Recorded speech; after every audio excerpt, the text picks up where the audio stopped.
दिल्ली में प्रदूषण को नियंत्रित करने के लिए ऑड इवन फार्मूले के आधार पर 15 दिनों के लिए निजी कारों के संचालन का दूसरा चरण शुरू हो गया।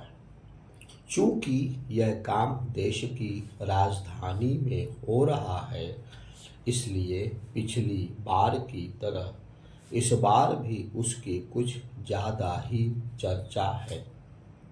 यह सही है कि निजी कारों की संख्या करीब करीब आधी रह जाने से यातायात अपेक्षाकृत सुगम हो जाता है, लेकिन इस उपाय से प्रदूषण को दूर करने में कोई प्रभावी सफलता नहीं मिल रही है। दिल्ली सरकार चाहे जैसे दावे करे, तथ्य यह है कि निजी कारें शहरी प्रदूषण का मुख्य स्रोत नहीं है। यदि यह सोचा जा रहा है कि रह रहकर ऑड इवन फार्मूले को अमल में लाकर दिल्ली के प्रदूषण को दूर किया जा सकता है, तो यह सही नहीं। यह कुछ वैसा ही प्रतीकात्मक उपाय है जैसे यदा कदा अर्थ आवर के नाम पर आधे घंटे के लिए बत्तियां बंद कर यह प्रचारित किया जाने लगता है कि ग्लोबल वार्मिंग के मोर्चे पर बड़ी सफलता मिल गई। अच्छा हो कि दिल्ली सरकार के नीति नियंता यह समझे कि वे एक गंभीर समस्या के समाधान के लिए प्रतीकात्मक और आधे अधूरे उपाय पर काम कर रहे हैं। इसमें दो राय नहीं कि odd even formula traffic jam से जूझती दिल्ली को तनिक राहत देता है, लेकिन वह प्रदूषण के स्तर को घटाने में मामूली और फौरी तौर पर ही सहायक बनता है। अगर लक्ष्य प्रदूषण घटाना है, तो फिर उसकी प्राप्ति का सही रास्ता ऑड इवन नहीं है। चूंकि दिल्ली सरकार इस फार्मूले की सफलता के ढोल कुछ ज़्यादा ही जोर से पीटती है, इसलिए खतरा इस बात का है कि कहीं देश के अन्य बड़े शहर भी यह ना मान बैठे कि वे भी इसी जतन से प्रदूषण से निपट सकते हैं। दिल्ली ही नहीं, उत्तर भारत के लगभग सभी बड़े शहर और यहाँ तक कि कई ग्रामीण इलाके भी बढ़ते प्रदूषण की समस्या से दो चार हैं। मुश्किल यह है कि दिल्ली की तरह कहीं पर भी प्रदूषण को नियंत्रित करने के लिए कारगर उपायों पर काम नहीं हो रहा है। कभी कभी तो ऐसा लगता है कि उन कारणों की जानबूझकर अनदेखी की जाती है, जिनके चलते शहरों के साथ साथ ग्रामीण इलाकों में भी प्रदूषण का स्तर बढ़ता चला जा रहा है। बात चाहे फसलों के अवशेष जलाने की हो अथवा ईंधन के रूप में लकड़ियों, उपलों और कोयले के इस्तेमाल की, या फिर निर्माण कार्य वाले स्थानों के साथ साथ सड़कों पर उड़ने वाली धूल की, इन सब से बचने के ठोस उपाय नहीं हो रहे हैं। जब तक प्रदूषण के बड़े स्रोतों से निपटने के प्रभावी कदम नहीं उठाए जाते, तब तक कुछ हासिल होने वाला नहीं है। यदि प्रदूषण इसी तरह बढ़ता रहा तो शहरों की स्थिति और खराब होगी। वैसे भी ज़्यादातर बड़े शहरों का बुनियादी ढांचा चरमरा रहा है।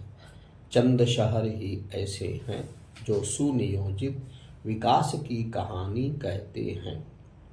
ज़्यादातर शहर अनियोजित विकास के पर्याय बन गए हैं। इसी बेतरतीब विकास के कारण हमारे शहरों में अन्य अनेक समस्याओं के साथ ट्रैफिक जाम की समस्या ने भी सिर उठा लिया है। सकरी सड़कें, पार्किंग का अभाव, सार्वजनिक यातायात के साधनों की कमी, झुग्गी बस्तियों और अतिक्रमण ने शहरों का हाल बुरा कर रखा है। बेहतर हो कि उन उपायों पर गंभीरता के साथ काम हो जो प्रदूषण के मूल कारणों का निवारण कर सके।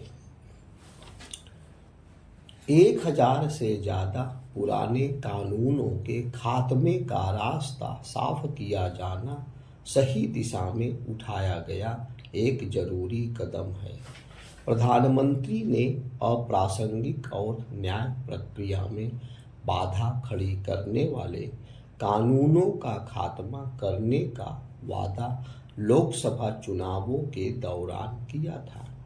माना जा रहा था कि इस काम में ज़्यादा वक्त नहीं लगेगा क्योंकि ऐसे तमाम कानूनों की पहचान वाजपेयी सरकार के समय ही हो गई थी, लेकिन इसमें अच्छा खासा वक्त लगा।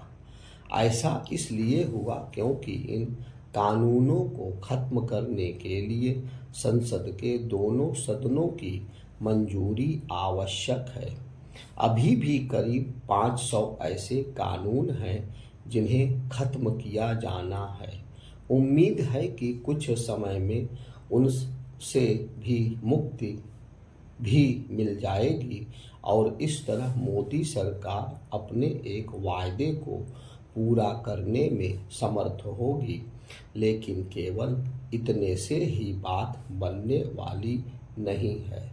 न्याय प्रक्रिया को सरल और सुगम बनाने एवं आम लोगों को समय पर न्याय उपलब्ध कराने के लिए अभी बहुत कुछ करना शेष है।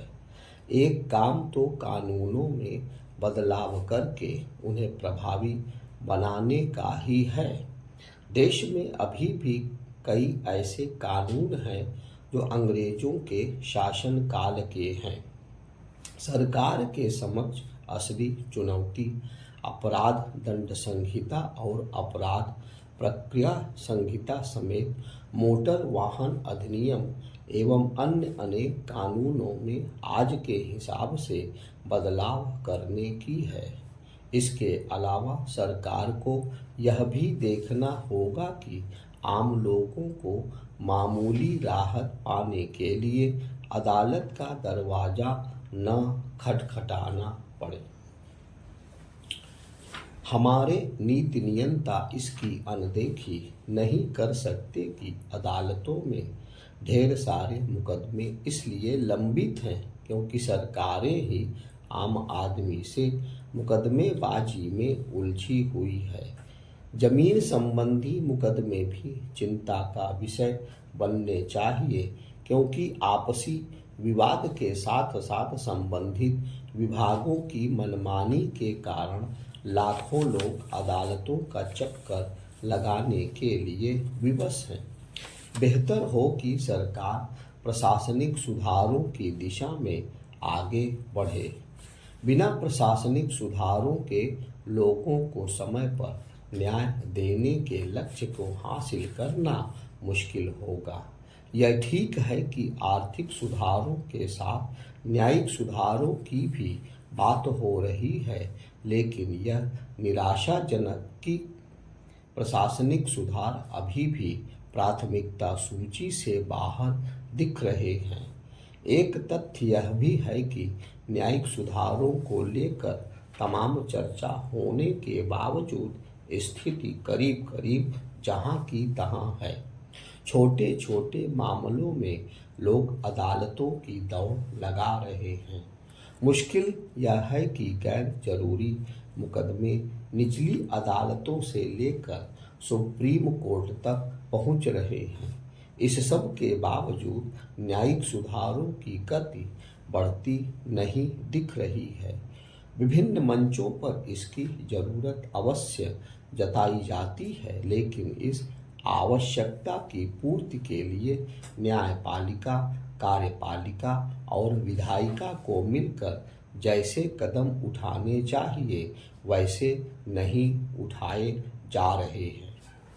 बेहतर हो कि एक दूसरे को उसकी जिम्मेदारी की याद दिलाने के बजाय शासन के ये तीनों अंग एक साथ इस मामले पर विचार करें कि लोगों को कानूनों के मकड़जाल से कैसे बचाया जाए और साथ ही समय पर न्याय कैसे उपलब्ध कराया जाए।